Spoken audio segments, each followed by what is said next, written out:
La la la la la la la la la la la la I'm la Camille la Who la Armstrong, la also la known as la the la Performing la Arts la Renaissance la Woman. la For la over la 40 la years, la I've lived and la breathed la la creativity la as a la performer, educator, consultant, and la coach. la I've had the honor of la guiding la students, la mentoring parents, and raising children of my own, all while building a life rooted in purpose, passion, and love.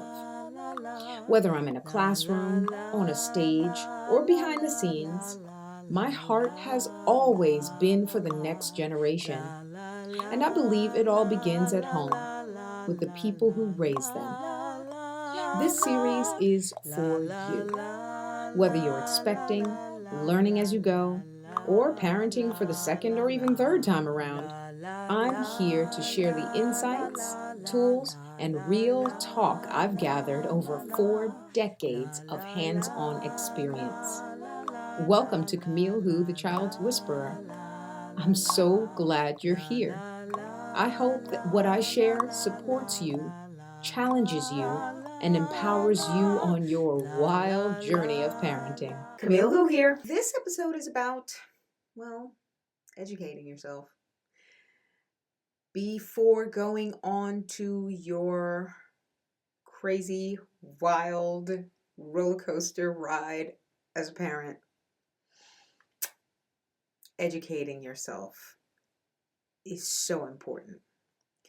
In the past, in the video before this, I talked of examining yourself, your generational habits.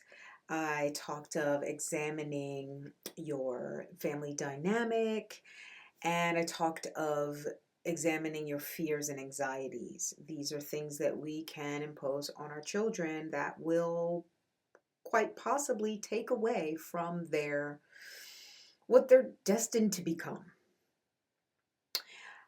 In this episode, I am going to address a little bit more about fear and how we can sort of remedy the possibility of passing on or imposing fears onto our children. There's a reason that we have this emotion. Fear can be used as a great tool if you realize that it is a signal. It's a signal to avoid certain things.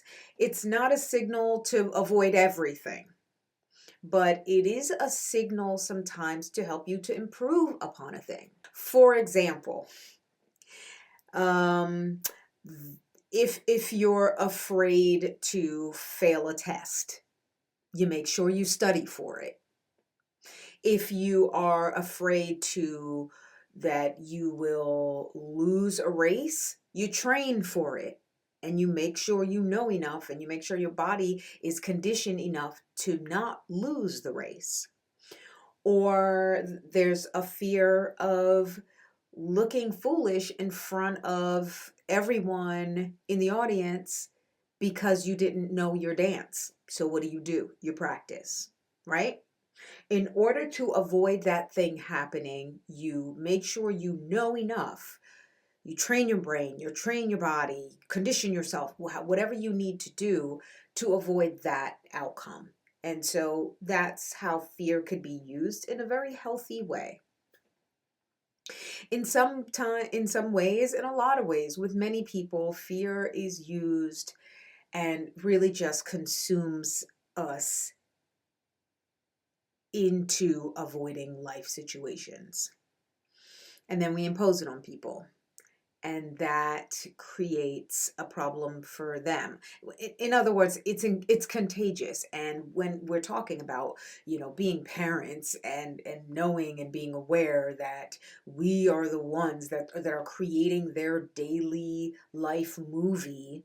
So what they're watching, what they're hearing, what they're seeing modeled in front of them, it's our responsibility. We have to create that daily movie for them to watch. They watch that daily movie every day. They learn the movie, they repeat the movie.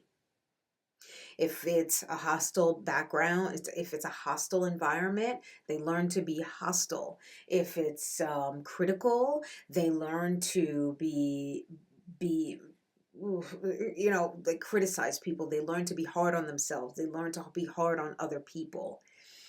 Um, so so fear can actually do damage as well, right? But if we it, so but the point of this video is to really stress the importance of, when you have a fear, educate yourself. Fear is usually because we don't know enough about something. Fear of the unknown, fear of the dark, fear of starting a new job, there's so many, fear of failing. Really, it's, when you trace all of those things back, the source is usually we are afraid of something that we don't know. So what do? We know about it. If we have a fear about, my examples, fear of failing a test, go study for it. Then you won't have that fear anymore, and you won't have the possibility of failing the test either. So what I'm saying is, really, what do you do with your fear? Read a book, listen to a podcast. We live in a world full of information now. There's really no place that you can't get information. There's, of course, the classic library, but there's books, there's podcasts, there's YouTube videos. And then there is mentors or models. Like when you are a expecting parent, and this is my story too. When I was an expecting parent, I would observe how people were with their children, how their children behaved, and if their behavior was really impressively, good, I would observe how the parent would, or the parents would, interact with the children. And then I'd be like, okay, I want to learn that. How do you do that? Why do you do that? And I would just ask them questions. I'd pick their brains in order to know what I could do differently, what I could do or not even differently, but how can I model that? How can I have that? What are your philosophies that make you interact with your child that way? And of course, finding out the why, right? That's always important. And it just gets in there. It just gets in there better, finding out the why. So yeah, model, mentor, ask those questions. Ask the questions, read the books. The more you know, the better you grow. And the more fear is used in a healthy way instead of a fearful, constricting, just a way that really just hinders your growth and evolution and hinders your child's growth and evolution.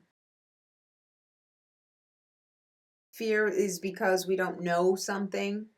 Remedy for fear: find out about it. We live in a world of information. There is no excuse. Do this for yourself. Do this for your child. Do this for the future of our world. I'm Camille Who, and I'm out of here. Thank you so much for watching this episode of Camille Who, the Child Whisperer. A heartfelt thank you to the generous supporters of the Books and Beyond campaign.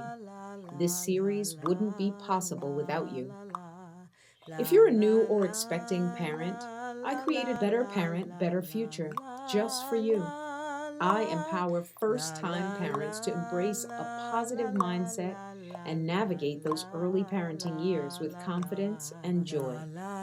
Click the link in the description to learn more, or to find out how we can work together. Until next time, keep showing up, keep growing, and keep leading with love.